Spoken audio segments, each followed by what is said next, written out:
In a packed congressional hearing streamed across 7 platforms to over 17 million viewers, Congresswoman Jasmine Crockett confronts MSNBC host Nicolle Wallace over a chilling accusation, using a traumatized 12-year-old survivor, DJ Daniel, as political bait. Wallace defends herself under the bright Capitol lights, preaching journalistic integrity, until Jasmine plays a 2-minute unreleased clip that stops the room cold. A voice laughs off the boy's pain, a whisper becomes a weapon, and the balance of power flips. With reputations crumbling and a nation watching, one question explodes across every screen. What happens when the voice trusted to tell the truth is the one that buried it? Stay with us. This is a story worth every second of your time. 10 a.m. Capitol Hill was under siege. Not by protesters, not by legislation, but by truth sharpening its blade. Inside room 416 of the Rayburn House office building, the air buzzed with a voltage that only comes when millions are watching. Live. Seated beneath the white-hot spotlight was Nicolle Wallace, dressed in a steel gray blazer, hair perfectly waved, face powdered into perfection. But no layer of foundation could mask the tremor in her left hand. She gripped the table edge, not in poise, but survival. Behind the gloss of a seasoned media icon was a woman surrounded by doubt and accusation, seconds from becoming the story instead of shaping it. Suddenly, the chamber doors creaked open, not dramatically, but decisively. Jasmine Crockett entered like a judgment made flesh, her heels silent, her presence deafening. She wore midnight black with a crimson pin, subtle but surgical.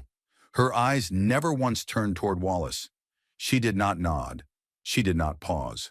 She crossed the marble floor with the precision of a closing verdict and placed a single object before her on the polished wood, a 5-centimeter thick black dossier, tabbed in matte red with a single word burned into its cover. Expose, not a file, a fuse. Members of the committee leaned in, cameras refocused. Wallace's fingers twitched near her water glass, but she didn't drink. She couldn't. Jasmine didn't speak. She didn't need to. The folder alone had already changed the temperature of the room, and outside, across America, 17 million viewers sat forward in their chairs, hearts racing, waiting for the first incision. And just as the silence from the expose folder began suffocating the air, Nicolle Wallace drew in a shallow breath, adjusted her mic with a calculated grace, and leaned forward. The room, though still, felt like it was bracing for impact. Cameras panned closer. The viewers, now over 18 million, watched, not blinking. She began speaking with the smooth cadence of a media veteran, her voice steady, polished, and dressed in righteous conviction. In the face of rising authoritarianism, she declared, her gaze sweeping across the committee, a free press is not a luxury. It is the final line of defense. Her words struck the microphones with a tone that demanded reverence, as though they were etched into marble the moment they left her lips. She held each sentence with deliberate pause, letting them hang in the air like banners of self-sacrifice. I have dedicated my career to truth, she continued, eyes softening just enough to feign vulnerability, even when it was unpopular, even when it was uncomfortable. The room didn't move. She nodded once, slow and solemn. We do not need protection from hard truths. We need the courage to face them. A few murmurs of agreement whispered through the gallery.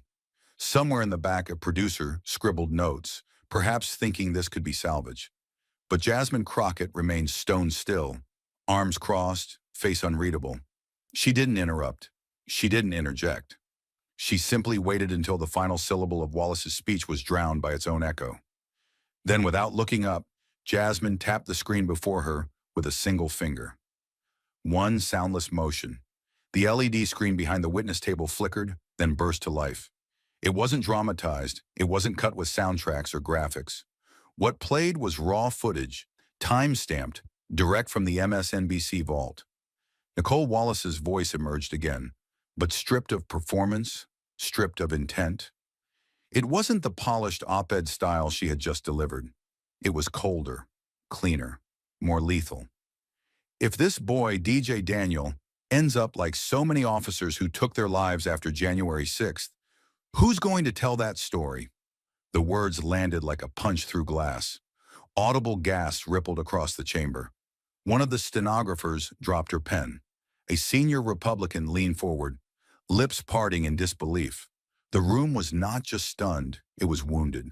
In 30 seconds, the entire illusion of principled journalism, of noble intent, began to unravel like thread from the hem of a decaying flag. And still, Jasmine said nothing. She waited until the clip ended. No transitions, no fade to black. Just the blunt termination of a voice that had, for years, framed national conversations. Then Jasmine leaned in, voice sharp and calm, slicing through the silence like a scalpel to infected skin. They call that commentary. They called it insight. I call it what it is, an assassination of a child's dignity. No dramatics, no raised tone, just surgical precision. You took a boy fighting cancer and used him as a cautionary tale for chaos he never caused.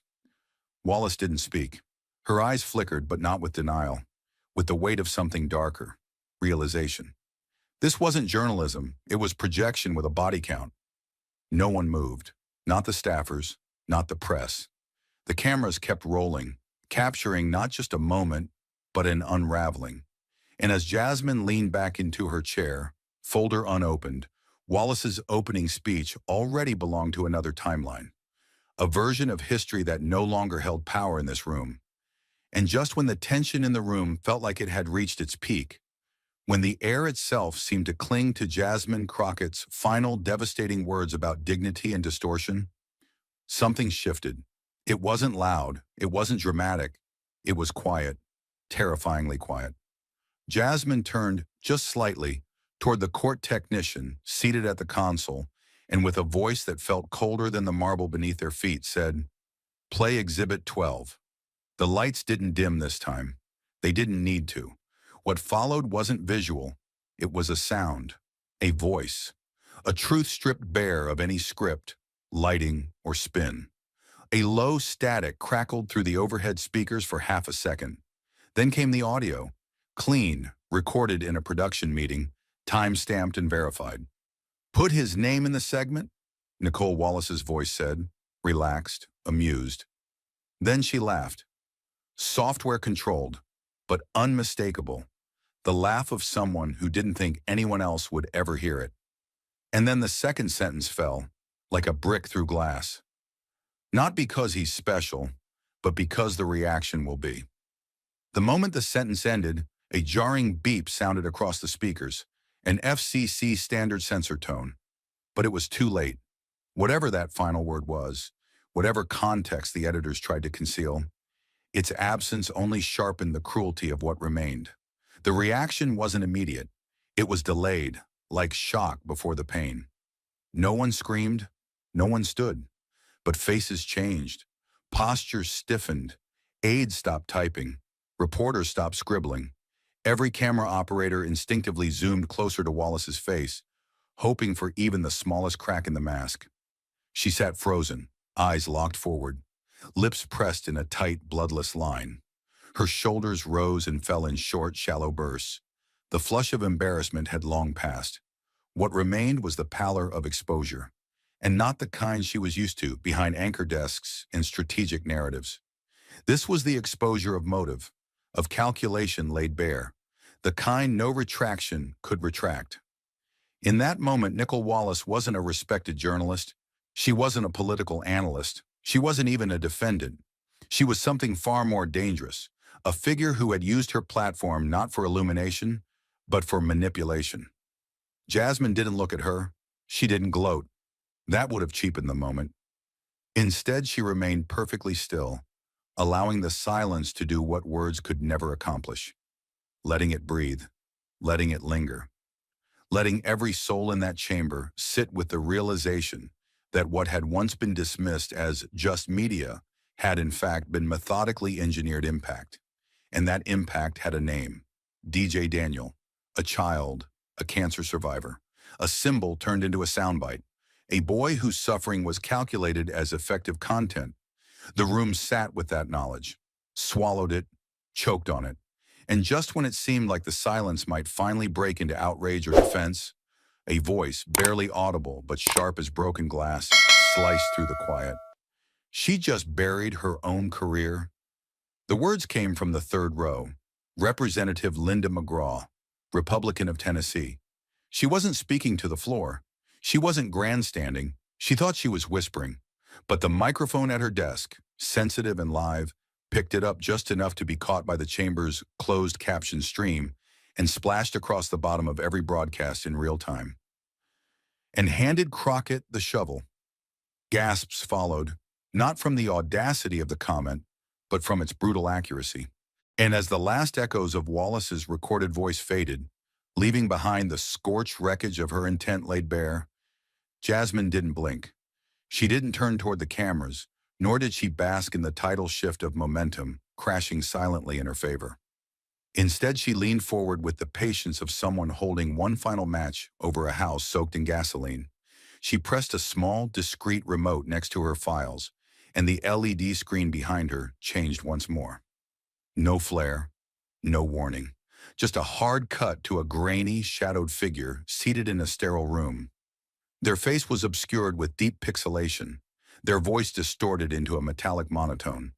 But the truth that followed couldn't be softened, not by filters, not by darkness. "My name and location have been redacted for safety," the voice began, each word steady but heavy. "I served as an audio engineer on Deadline with Nicolle Wallace for 3.5 years. A few heads in the gallery turned sharply, others leaned in. The masked figure continued without pause. "My job was to manage live feeds, segment transitions, and audio cues. But somewhere along the way, that job changed. It stopped being about clarity and started being about strategy." There was a pause, no edits, no cuts, just silence, real and rotting. "Wallace and her producers developed what they called the destruction list," the voice said flatly. "It was a database of keywords, phrases, and tonal indicators, flagged to be layered beneath certain subjects or guests, not for accuracy, but for effect. You could feel the blood leave the room. Some leaned back, others leaned forward, but no one stayed neutral. Jasmine's gaze didn't waver. She didn't need to press the moment. The witness was doing that for her. Words like volatile, unhinged, or dangerously naive were repeatedly attached to conservative guests. We were instructed to turn down their mics by 6%, just enough to affect presence, but not enough to trigger complaints. A Democratic aide covered their mouth. Another began typing frantically on their tablet. Black officials and speakers were often framed with phrases like overly emotional or outlier representation, veterans critical of policy, fractured or politically confused, and children, particularly those seen as symbols against progressive narratives, tokenized, or worse, statistical anomalies. That's what we called DJ Daniel behind the scenes. A loud murmur swept through the committee floor. Wallace remained motionless, but her eyes dropped. Not to her notes, not to her counsel, but to the space between her hands, which now gripped each other as if trying to hold back the weight of collapse. "These weren't accidents," the voice pressed on. "They were approved scripts, embedded signals, designed to guide viewers' emotions without their conscious awareness." The feed ended abruptly. No thank you, no fade out. Just black, stark, final. And into that brutal vacuum, a voice broke. This one unfiltered, unprepared. It came from the riser near the north wall, where press outlets had been packed elbow to elbow since dawn. A CNN correspondent, still wearing her press badge and earpiece, forgot, just for a moment, that her mic was live. "This isn't an inquiry anymore," she whispered, almost breathless. "This is a dissection of media ethics." The room didn't applaud. It didn't gasp. It froze, because nothing else needed to be said. That sentence hung in the air like a guillotine cable, half cut, half weighted, waiting for gravity. And at the center of it all sat Jasmine Crockett, unblinking. And across from her sat Nicolle Wallace, no longer a media figure, just a silhouette beneath the surgical light. And just as the last words from the whistleblower faded into an unforgiving silence, Jasmine Crockett adjusted her mic. Not out of habit, but like someone preparing to light the final fuse. Her eyes remained locked on the screen as she spoke, low and unwavering. Exhibit 14, Psychological Autopsy, Officer Marcus L. Halden. The words fell heavy, sterile, and precise. The screen came alive, not with footage this time, but with a document. Stark white, black text, federal letterhead. At the top, bolded, Forensic Psychological Evaluation. Case closed. Suicide by carbon monoxide. April 14th, 2022. The document scrolled slowly. No music, no voiceover. Just the brutal cadence of truth laid out line by line. Then the screen froze on a single line, highlighted in glaring yellow. Subject referenced MSNBC segment aired same day. Program, deadline with Nicolle Wallace as triggering content. Jasmine paused, then tapped the screen again. This time, a clip began to play. Archived, unedited, from the deadline broadcast dated April 14, 2022. Nicolle Wallace was mid-panel, surrounded by analysts, each nodding in sync. The topic, police response during a neighborhood mental health call in Denver.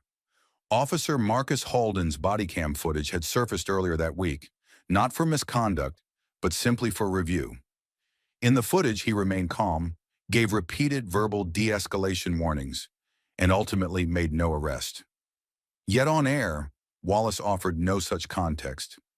"Here's what I see," Wallace said, eyes locked on the screen, voice dripping with clinical disdain. "A man too quick to reach for control and too slow to recognize humanity. It's a textbook case of systemic fear masquerading as authority." The other panelists murmured in agreement. "How many more of these heroes are we going to let define what protection means?" She continued. "It's trauma dressed in a badge." The words weren't shouted. They were delivered calmly, surgically. There was no evidence of misconduct, no formal complaint against Halden, no violent action taken during the encounter. Yet Deadline framed him as a poster child for embedded police dysfunction, using terms like emotionally rigid, hypervigilant, and morally desensitized. His image had been replayed on a loop over moody filters, while Wallace's voiceover casts a psychological verdict. "We need to talk about the officers who pass all the tests, because the rot doesn't always look angry. Sometimes it looks calm." The video stopped. Static silence followed. Jasmine spoke again, voice low and stripped of all courtroom theater. "He served 19 years, 3 precincts, no complaints, 83 de-escalated incidents, 4 commendations, but he was reduced in 7.5 minutes to a cautionary tale." She turned a page in her binder, as if slicing through the air. 3 hours after this segment aired, Officer Marcus Halden pulled into his garage, turned on his car, and never left it again. A choked breath escaped somewhere in the gallery. A staffer dropped their pen. The sentence had detonated quietly, but the damage rippled like shock waves beneath the skin. Wallace didn't move. Her posture held, but it was brittle now, as though the slightest noise might fracture it completely. Then the screen shifted again. Jasmine raised a single sheet of paper, age slightly creased, a thumb smudge near the bottom edge. She held it with both hands. "This arrived in my office 2 months later," she said. "It wasn't written by a lawyer. It wasn't filed with any agenda. It was grief, folded into an envelope, and sent by a woman who had just lost everything." Jasmine didn't look at Wallace when she read it. She looked straight ahead. "When Mrs. Wallace speaks, millions believe her, and that belief killed my husband." The silence that followed wasn't just uncomfortable, it was unbearable. It pressed down on every chest in the room like judgment made manifest, a weight that couldn't be shifted or shared. Jasmine let the letter drop slowly to the table, still open. She didn't say another word. Wallace's eyes dropped, not in surrender but in something darker. Her hand reached out instinctively for the water bottle on the table. Her fingers grasped the cap, but the tension in her wrist betrayed her. The cap slipped. The bottle shifted. She caught it with her other hand, just in time to stop it from falling, but not in time to stop the shaking. It was subtle, but unmistakable. The woman who once commanded primetime narrative now sat visibly unraveling, silenced by the very gravity she had once wielded without restraint. Jasmine didn't speak. She didn't need to. The evidence was still glowing on the screen. The letter still trembled on the desk. And Officer Marcus Halden's voice, though never heard, had finally spoken. And just as the weight of Officer Halden's story settled into the marrow of every person in the room, his letter still splayed open like an open wound. Jasmine Crockett didn't pause to let the audience recover. She knew recovery wasn't the point. Truth didn't wait. Justice didn't soften. It moved forward like a scalpel, one incision at a time. She turned a page in her binder, slow, deliberate, then looked back up. Her voice, when it came, was colder now, almost forensic. "We've heard how words can kill," she said. "Now let's examine what bought those words." A ripple passed through the gallery.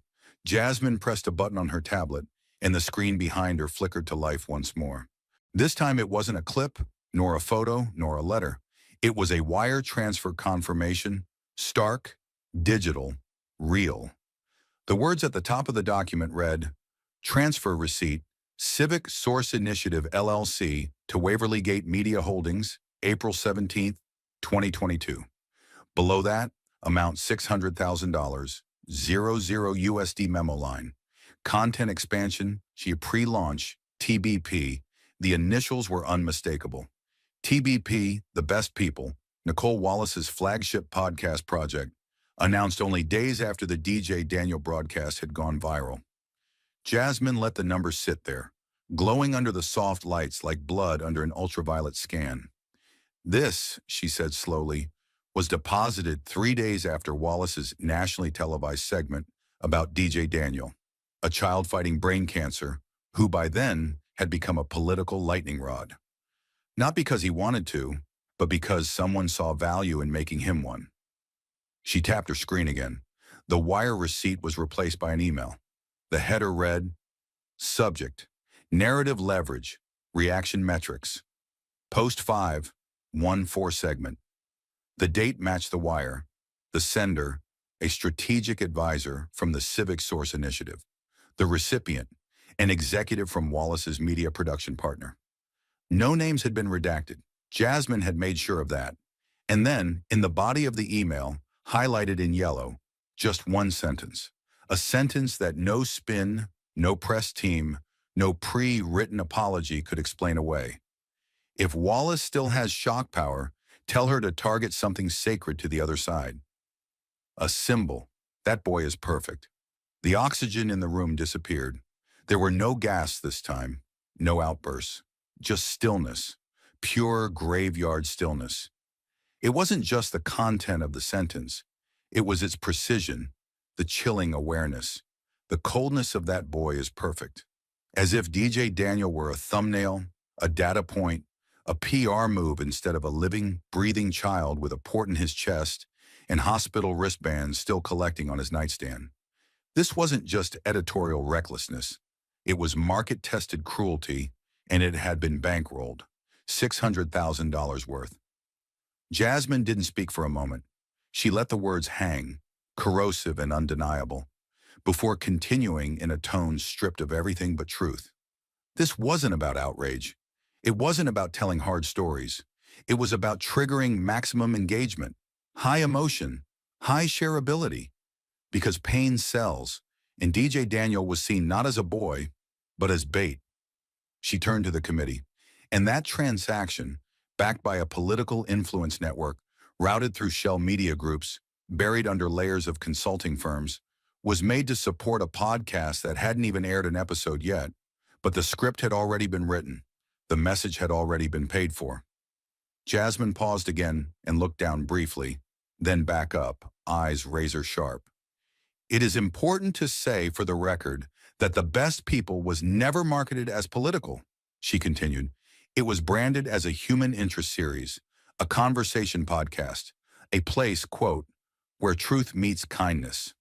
That was their slogan, where truth meets kindness. The chamber exhaled, but it was the breath of disbelief, the kind of breath one takes when watching a mask finally fall away. Then the cameras moved, not fast, not intrusive, but deliberately.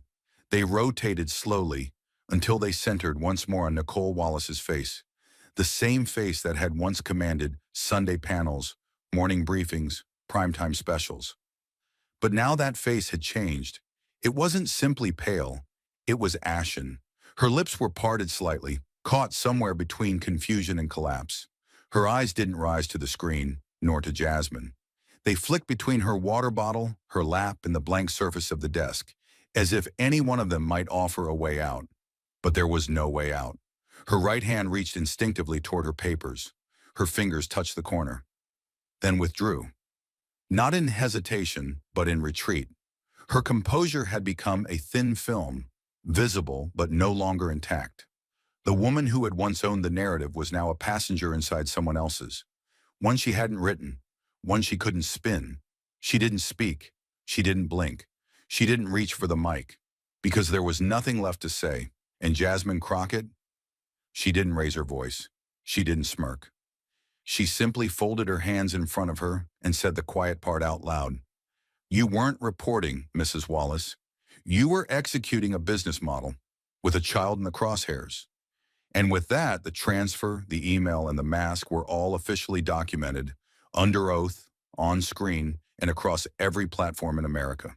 And as the damning financial records faded from the screen, $600,000 tied directly to a child suffering, his name turned into profit. No one in the room moved. There was no gasping now, no scribbled notes, no hurried whispers. Only a collective stillness, as if the entire chamber was holding its breath for a verdict no court would need to pronounce. Jasmine Crockett didn't reach for more files. She didn't call another witness. Instead, she leaned forward, elbows on the desk, eyes fixed on the space between her and Nicolle Wallace. Not looking at her, but through the architecture of power that had allowed this moment to exist in the first place. The weight of the evidence behind her, the eyes of a nation ahead. And then, finally, she spoke. Not like a politician, but like a woman with nothing left to prove. When someone with a microphone, Jasmine began, her voice low, steady, and slow like thunder gathering over a battlefield, uses a child, not to protect them, not to uplift them, but to harvest emotion and clicks, then journalism is no longer under threat from government censorship. Her words carved their way through the silence, each one building upon the next with deadly precision. It's not a politician muzzling the press. It's not a dictator burning books. It's something colder. She sat up straighter, her fingers laced in front of her, knuckles white. It's betrayal, and it doesn't come from the outside. A pause, brief but blinding. It comes from the person holding the mic.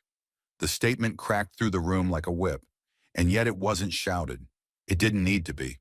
The words landed heavier because they came without fury, only clarity. Jasmine's voice didn't rise, but everything else in the room seemed to fall.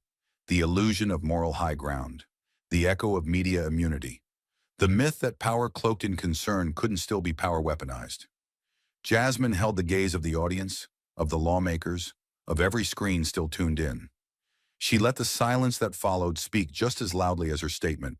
She had peeled away the final defense, that the press, no matter how flawed, was somehow untouchable, that noble intention could mask intentional harm. But in that moment, there was no refuge left in mission statements or press credentials, because the truth was undeniable now. The story hadn't just been told, it had been sold, and a child had paid the price. And as Jasmine Crockett's final words settled like ash on a battlefield, it comes from the person holding the mic. The silence that followed wasn't just contemplative, it was surgical. No one moved. No one reached for a pen. Even the committee stenographer paused, hands hovering over the keyboard like they were afraid to puncture the air. But Jasmine wasn't finished. She turned slightly. No dramatics, no smirk, just cold, procedural force, and tapped her screen again. The chamber lights dimmed, not by design, but because the power of what came next seemed to absorb the room's breath. The screen behind her flickered to life again, this time not with testimony, not with transfer receipts, but with data, stark, clinical, unarguable. A digital line graph bloomed into view, plotted with timestamps and viewer metrics. The y-axis labeled engagement per minute, the x-axis labeled episode timeline, the best people. And there it was, a spike so steep it looked like a fault line tearing through the earth, dated April 15th, 2022. Three words glowed beside it: DJ Daniel's segment, plus 422%. Jasmine didn't narrate it. She didn't need to. The numbers spoke in a language even the most loyal media defenders couldn't spin. One moment, one child, and a fourfold increase in interaction: shares, comments, downloads, ad reach. The monetization of trauma made manifest in pixels and precision. A boy with cancer turned into a commodity. No debate, no ambiguity, just math. The room remained paralyzed. But then the screen shifted again. No warning, no intro, no title card, just a video feed. A boy appeared. The boy, DJ Daniel. He was seated on a plain couch, a pillow tucked behind his lower back, a soft nasal cannula still fitted gently around his ears. His hair had thinned since the last public photo. The room was dim but warm. His mother could be seen in the background, standing silently by the hallway, arms crossed over her chest. The camera angle didn't wobble. The audio was crisp. It had been pre-recorded. But no one in that hearing room knew it was coming. And no one was ready for what he said. DJ looked straight into the lens. His eyes were tired but steady. His hands were folded in his lap. He spoke not like a victim, not like a symbol, but like a boy who had been forced to grow up faster than anyone ever should. "I don't really know what Miss Wallace was thinking," he said softly, "but I know what I was feeling." He paused. The silence that followed was louder than applause. "I was scared. I was confused. I didn't know how my name got on the news or why people were talking about me like I was going to die soon." He looked down for a moment, then back up. "I'm trying to get better, that's all. I didn't ask to be on anyone's side. I didn't ask to be a message." And then he said it. "Please, just don't use my name to get attention. Don't use me for that. Please." That word, please, didn't sound rehearsed. It sounded like a child begging not for pity, but for permission to be invisible again, to be just a kid, not a weapon, not a warning, just DJ. The screen froze on his face, not edited, not captioned, just still. The silence afterward was absolute, a silence that didn't ask for reaction. It demanded accountability. Wallace didn't blink. She didn't move. She didn't look up. The posture of polished composure that had carried her through a career of controlled conversations collapsed. Her right hand rose an inch from the desk, then lowered again. Her fingers curled inward, like they were trying to grip something no longer there. And then slowly, she bowed her head. Not in thought, not in strategy, but in quiet, irreversible defeat. No one clapped. No one whispered. No one saved her. Jasmine didn't speak. She didn't need to, because the moment had spoken for her, and the only sound left in that hearing room was the quiet, lingering echo of a boy who never asked to be brave, asking for something far more radical, to be left alone. And as the screen faded to black, DJ Daniel's plea still echoing through the room like a siren in the wreckage. No one could look away. The moment had passed, but its aftershock had only just begun. The silence in the chamber was no longer about restraint. It was the sound of a reputation collapsing in real time. Jasmine Crockett didn't move. She didn't gloat. She simply folded her hands. The calm architect of a reckoning that had written itself. And then, without warning, phones throughout the room began to light up. Tablets vibrated. Earbuds buzzed in the ears of aides and journalists alike. Something was happening, not in the room, but around it. A digital rupture had begun, bleeding into the world beyond Capitol Hill. A young staffer from the media pool stood suddenly, whispering frantically into his headset. Seconds later, a CNN field producer nodded to her camera operator and raised one hand into the air, signaling breaking. The screen behind Jasmine flickered to life, this time not with prepared exhibits, but with a live news chyron, hastily dropped in mid-broadcast. Breaking. Apple, Spotify remove the best people from featured podcast listings following Capitol testimony. Below it, a live ticker scrolled in red. Search visibility disabled. Promotion contracts suspended. The words came like fire over dry timber. Wallace's podcast hadn't just lost favor. It had been erased. Across the platforms where it once sat atop curated staff picks and editor's choice, it now read, "No longer available in featured rankings." And within minutes, the backlash spread further.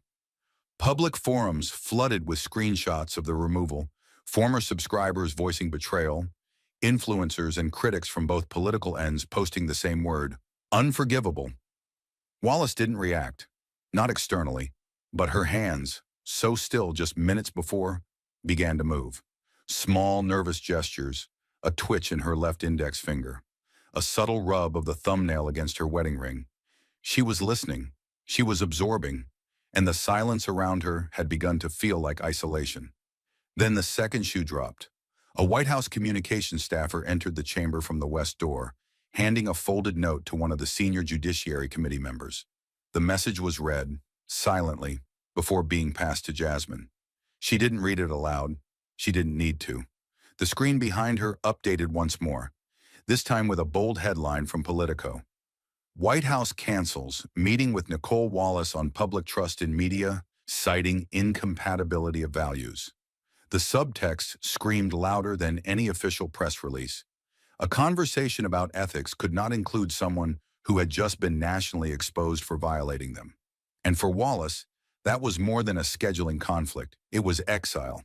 Her entire identity, trusted media insider, political thought partner, cultural tastemaker, was now toxic currency. Her access, once automatic, was revoked. Her proximity to influence, now a liability. The seats she once filled were going cold, but the unraveling wasn't done.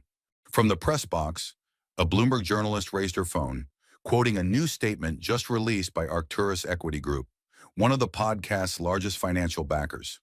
Her voice trembled with the weight of the quote as she read it aloud into the room. "We invested in thought leadership. We do not fund the emotional manipulation of sick children. As of today, all support for Ms. Wallace's podcast is terminated. No spin, no ambiguity, just financial death in a single paragraph." On the screen, the official statement followed seconds later, complete with company letterhead and timestamp. The email bore the subject line, "Immediate withdrawal of partnership, irreconcilable ethical breach." Wallace's head dipped slightly, no longer defiant, no longer defensive, just lowered. She had survived thousands of interviews, hundreds of tough headlines. But not this. Not when the world outside the hearing was reacting in real time, stripping her legacy layer by layer. Her podcast was gone from the front page. Her White House access had been rescinded. Her funding had collapsed in public. And all she could do under the glow of institutional lighting, with 17 million people still watching, was sit. Not as a journalist, not as a host, not even as a victim, but as a symbol of what happens when trust is monetized, and the voice holding the mic forgets who's listening. And as the final blow landed, sponsorships revoked, meetings canceled, her podcast scrubbed from every digital storefront, the silence surrounding Nicolle Wallace had become weaponized. It wasn't the silence of suspense, it was the silence of distance, of people strategically backing away from something that could still explode. Nicolle sat rigid, eyes fixed downward, while the hearing room's collective gaze shifted from pity to calculation. But the most brutal cut, the one she never saw coming, was already loading, not through testimony or exhibits, but from the outside world. And this time, it came from inside her own house. Phones lit up again. 1, 2, then a dozen. Staffers stared. Producers on the media balcony froze mid-whisper. It wasn't a leak, nor a political statement from the Hill. It was a tweet. A single surgical tweet from Rachel Maddow. Not just a fellow MSNBC anchor, not just a respected name, but Wallace's closest ideological peer, a woman who had dined with her, defended her, co-hosted crisis night panels with her through elections, impeachments, insurrections. And now, without warning, Maddow had drawn a clean, public line in digital concrete. "I was wrong to stay silent. We cannot defend the weaponization of children for political storytelling, no matter who does it. That includes us. No hashtags, no emojis. Just truth, raw and unflinching. Like a resignation letter nailed to the front door of the cathedral they built together. Within 60 seconds, the tweet detonated across every screen in the chamber. Committee members' phones lit up in near unison. The press gallery broke into hushed chaos, half documenting, half gasping. Wallace didn't look, but the light from a nearby aide's iPad illuminated the unmistakable blue and white interface of Twitter, where her name had been trending for hours, now flanked by the phrase that would write her eulogy in media history: Number MSNBC Reckoning. Within 5 minutes, it was the #1 trend nationwide. Not manufactured, not algorithmically boosted, organic, relentless, viral with purpose. It wasn't just a cultural response. It was a call to audit the entire institution. Viewers who had once defended MSNBC through thick and thin now posted screenshots of their unsubscribes. Longtime liberal commentators shared the tweet with captions like, "Accountability begins at home." Even former producers chimed in, some cautiously, others defiantly. What had been a single fire had now become a coordinated demolition. And through it all, Wallace sat unmoving. She had survived political slander, false accusations, media witch hunts. But she had never survived abandonment. Not like this. Not from Rachel. Not from within. She tried to reach for the water again, missed, rested her palm on the desk instead. The veneer of control, the posture, the polish, the projection of calm was gone. She didn't cry. She didn't lash out. She didn't defend. Because what defense could outvoice the echo of that tweet? Rachel hadn't just distanced herself. She had rewritten the verdict. And in doing so, she made sure the public knew this wasn't just about one woman. It was about an entire network now forced to answer a question louder than any scandal. When the microphone is misused, how long before the silence becomes complicity? And as Rachel Maddow's words continued to ripple across every digital surface in the room, Nicolle Wallace didn't lift her head. She didn't need to. She could feel the collapse tightening around her like a vice. This time, not from political adversaries, but from the very people who once stood beside her. Hashtags she had never feared now carried her name like a guilty fingerprint. The phrase MSNBC Reckoning wasn't trending, it was triumphing. And yet even then, something deeper, something more final was still on its way. Because behind the scenes in offices above this very hearing, decisions had already been made. Jasmine Crockett knew it. So did the press. But the cameras and Wallace had yet to see what was coming. Without ceremony, the lights dimmed slightly. A tone chimed through the chamber's audio system, clear, corporate, unmistakable. Then the central screen behind Jasmine flared to life again. Not with documents or evidence, but with the live face of Robert Esler, chairman of MSNBC. The framing was precise. His background, matte blue with the network's logo blurred softly behind, reflected calm control. But his expression was taut, jaw clenched like someone delivering a eulogy in a boardroom. He didn't offer pleasantries, didn't introduce himself, just looked directly into the lens and said, "After internal review and in light of today's proceedings, MSNBC is hereby terminating its long-term advisory relationship with Nicolle Wallace, effective immediately." A stunned stillness swept the room, but this time it came laced with something else. Release. No more speculation. No more internal spin. The network hadn't just distanced itself. It had cut the cord. On camera. In public. Under oath. Robert Esler continued, his tone clipped and practiced. "We acknowledge the trust our viewers place in us and understand that credibility must be earned every day. Today, that credibility requires accountability. Our decision reflects our commitment to those values." And then the feed went black. No follow-up. No chance for rebuttal. Just termination. Executed with the same precision Wallace once wielded against her guests.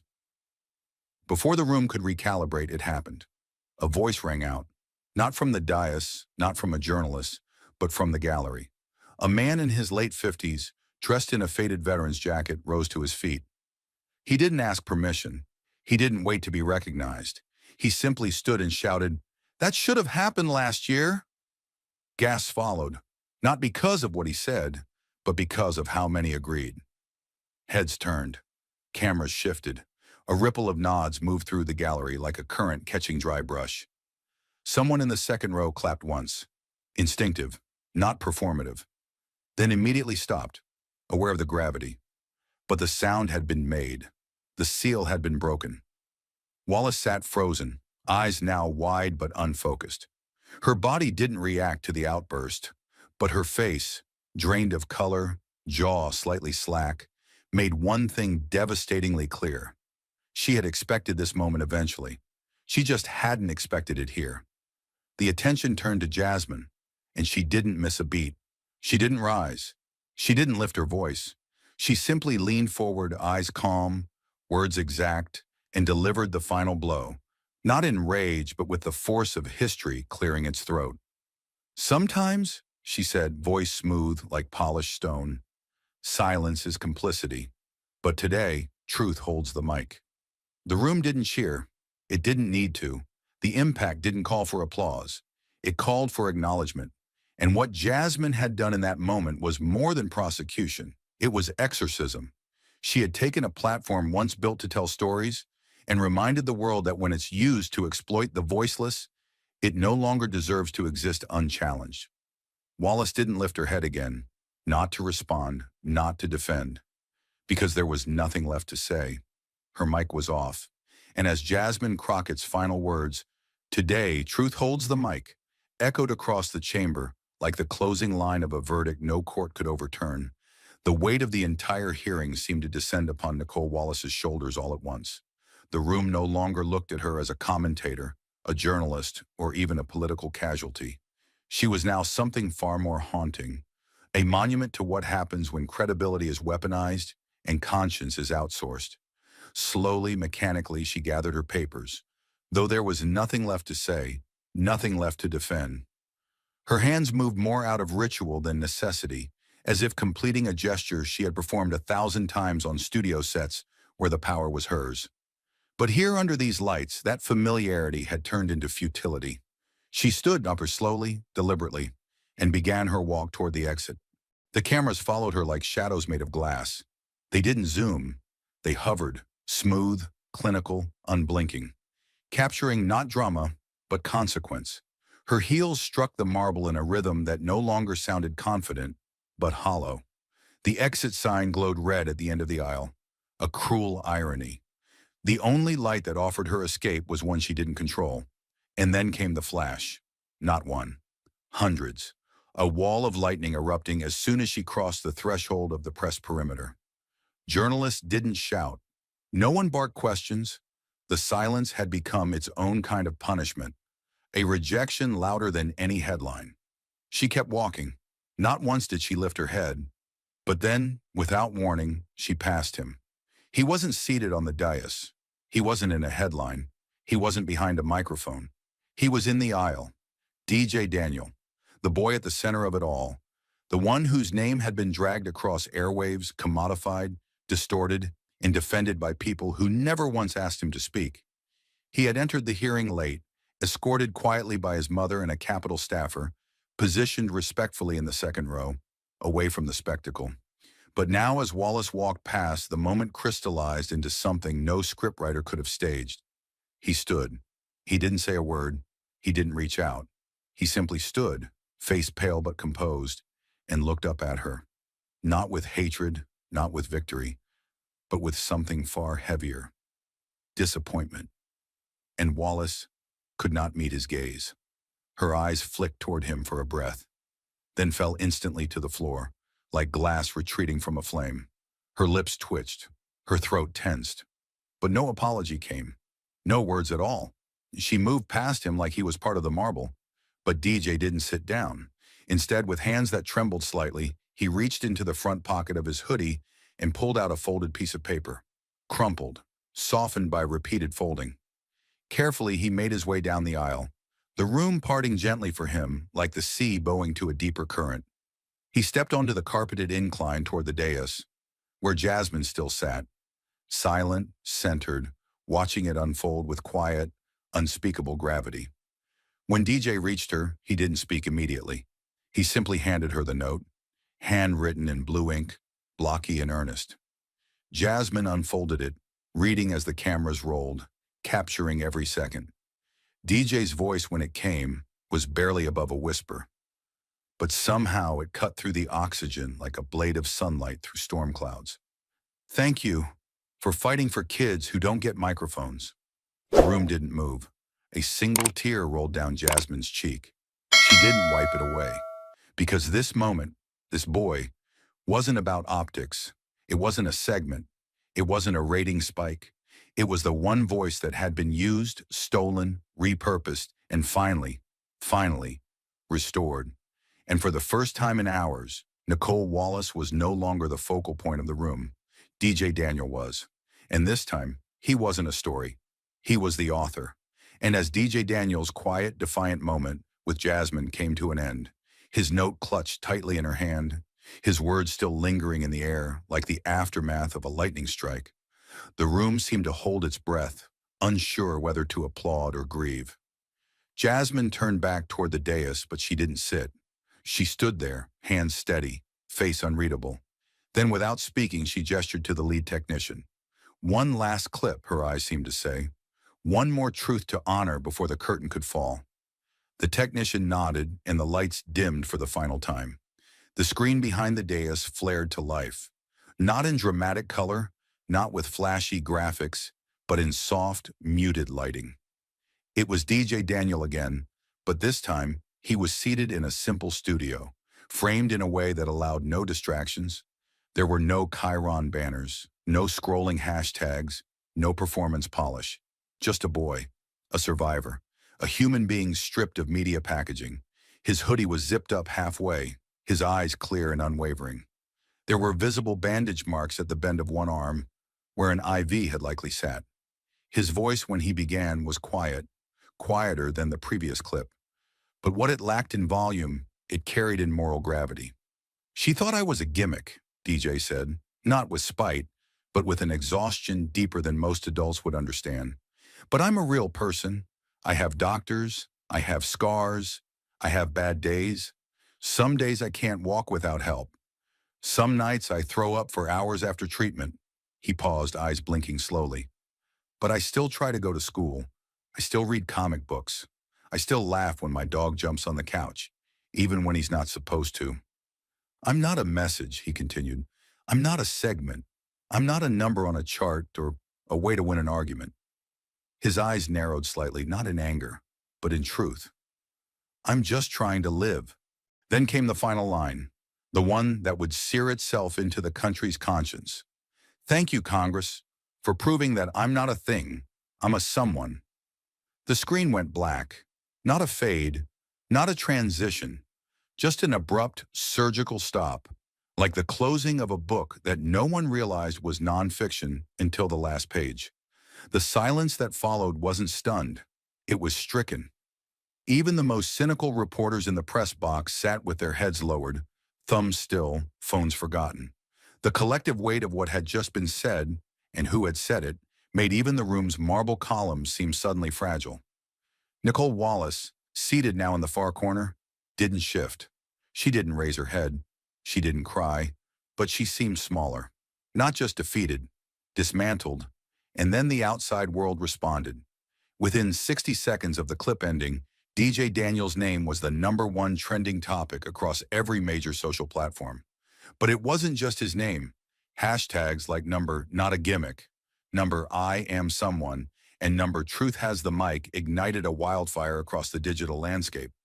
The original video was posted to the official congressional streaming channel and reshared 3.2 million times in under 5 hours. On YouTube, the raw clip, without commentary, without overlays, gained 10 million views by nightfall. On TikTok, teens and veterans alike lip-synced to DJ's words. She thought I was a gimmick, was mouthed against grainy emotional montages. But the digital fallout didn't stop at trending topics. It became consequence. By the following morning, Nicolle Wallace had lost 1.2 million followers across Twitter, Instagram, and her podcast mailing list. By the 72-hour mark, that number had climbed to nearly 2 million, and that didn't include silent unsubs or the mass deletion of engagement from thousands who had once praised her as a truth-teller. Verified users began unfollowing publicly, some with comments like, "I believed her," Now I believe him. Even former guests on The Best People began issuing statements, distancing themselves from what had become a cultural reckoning in real time. Major platforms didn't wait to issue their response. Apple removed The Best People from their editors' picks and inspiration categories. Spotify delisted the show from both social justice and top political commentary. By the end of the week, the podcast, once a flagship of modern media activism, had disappeared from all algorithm-based homepage recommendations. Search functionality still worked, but only if you knew exactly what to look for. The silence was strategic. The erasure was deliberate. Media watchdog groups pounced. So did professors, students, and journalism guilds. DJ Daniels' clip was shown in freshman media ethics classes within 24 hours. Universities streamed the hearing replay in full.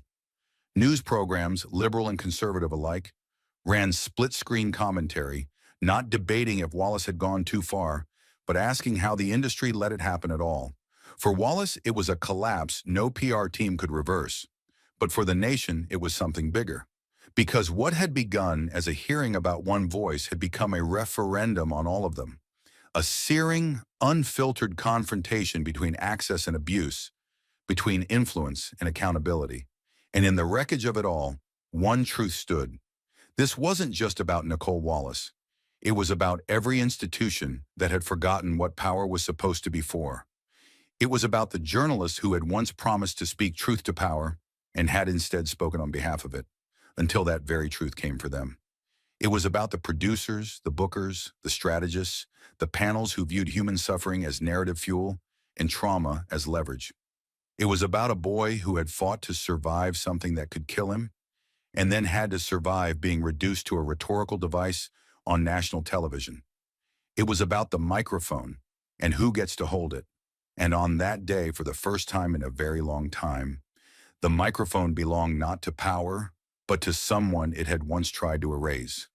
DJ Daniel, not a prop, not a pawn, a person, a survivor, a symbol, not of victimhood, but of vindication. And that hearing, once thought to be just another political spectacle, had become something else entirely, a national reckoning, not with politics, not with partisanship, but with the very question that echoed louder than any headline. If the press is free but unaccountable, what exactly is it free to do? And America answered, by listening. And as the echo of DJ Daniels' final words faded from millions of screens, what lingered wasn't silence, it was shame.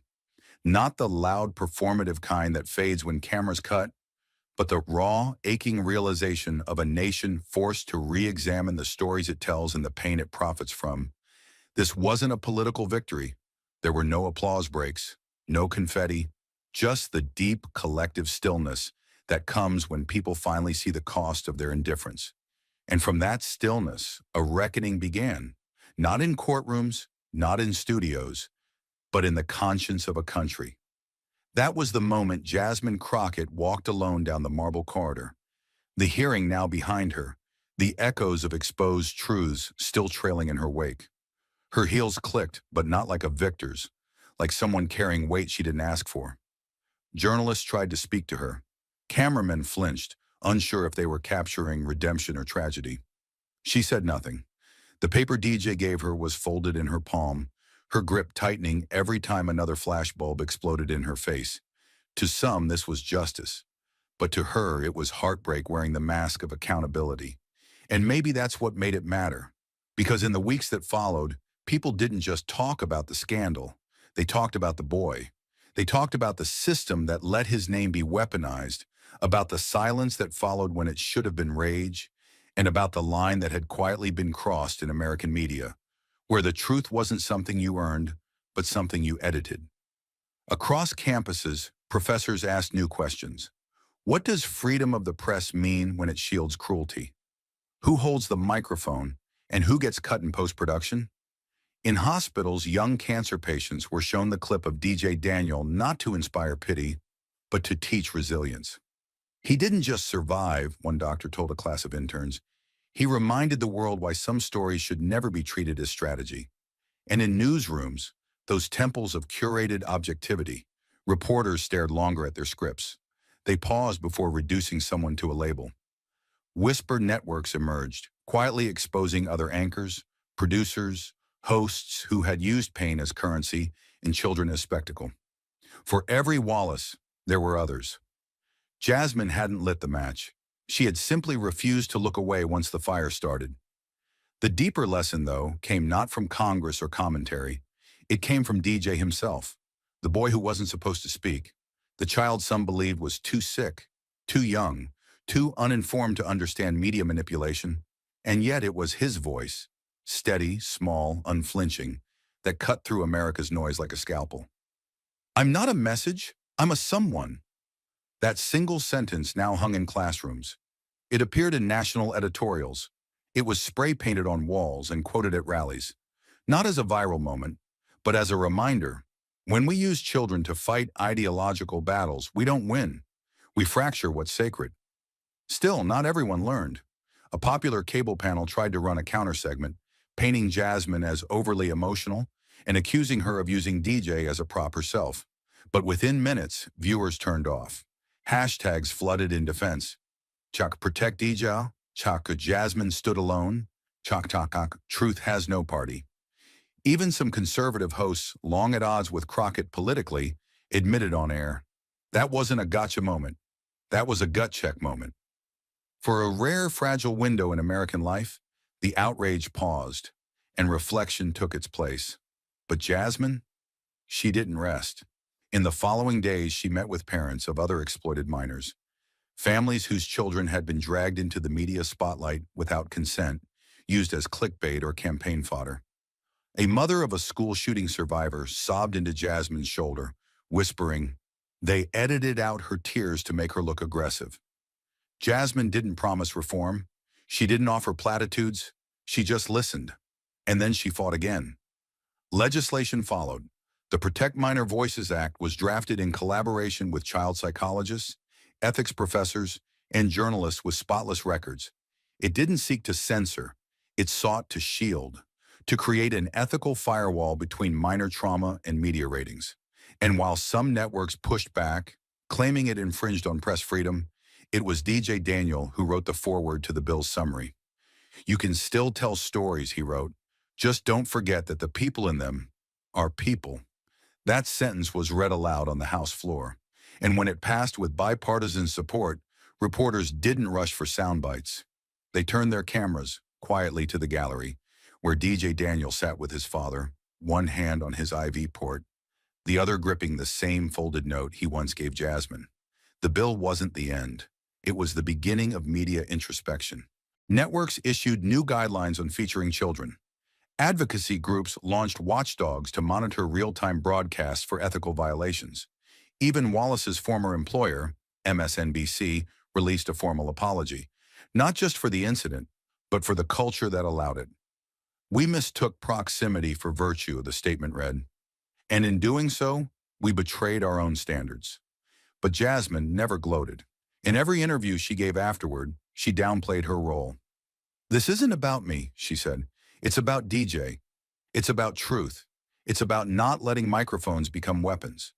When asked if she felt the media could change, she paused, then simply replied, "Only if we remind them why it matters." And that was the final lesson. That truth, real truth, isn't loud. It's not manufactured in edit bays or sculpted into hashtags. It's quiet. It's inconvenient. And often it shows up in the form of a boy barely strong enough to stand, but brave enough to say, "Please don't use my name to get famous." America had looked away from those moments for too long. But now? Now it remembered, not because of outrage, but because someone finally chose to listen. And as the headlines slowly faded from the front page, Jasmine Crockett stood beneath the Capitol dome once more. This time not as an interrogator, but as a messenger. The cameras weren't rolling. The lights weren't staged. But what she carried now was heavier than any folder, more explosive than any leaked clip. She had seen a system that fed on pain. She had watched silence become policy. And she had looked directly into the eyes of a child forced to grow up too fast just to reclaim his name. She stepped to the podium at a press conference the media expected to be procedural. Just legislative follow-up, they assumed. But her voice didn't shake. It burned. "This isn't about ratings anymore," Jasmine said, eyes locked on the journalists present. "It's about responsibility. It's about every newsroom, every editor, every host who has ever looked at someone's trauma and asked, 'Will this trend?'" There were no gasps this time. Just guilt. Just gravity. Then she looked past the cameras and straight into the lens, speaking to the nation like a witness who refused to let the truth dissolve. "If you're watching this and you think you're just an audience, you're not. You're part of the pipeline. Every time you click, share, or stay silent, you're voting for the kind of country we become." The room stilled again. "So I'm asking you, demand better from your networks, from your elected officials, from yourself. Because the mic doesn't just belong to the loudest voice, it belongs to the most accountable." Her final words weren't written on a teleprompter. They came from the scars of the battle she'd just survived. Don't wait until it's your child on screen. Don't wait until your truth is edited for impact. Don't wait until freedom is nothing but noise. Stand. Now, while it still means something. And with that, she walked away. No applause, no music. Just the weight of truth still ringing in the silence she left behind. Thank you for watching until this moment and for standing with us on this journey for justice. Your support means everything. Like, subscribe, and turn on notifications so you never miss what's next. And we'd love to hear your thoughts. Leave a comment below and let us know what moved you most in this story. Together, our voices make a difference.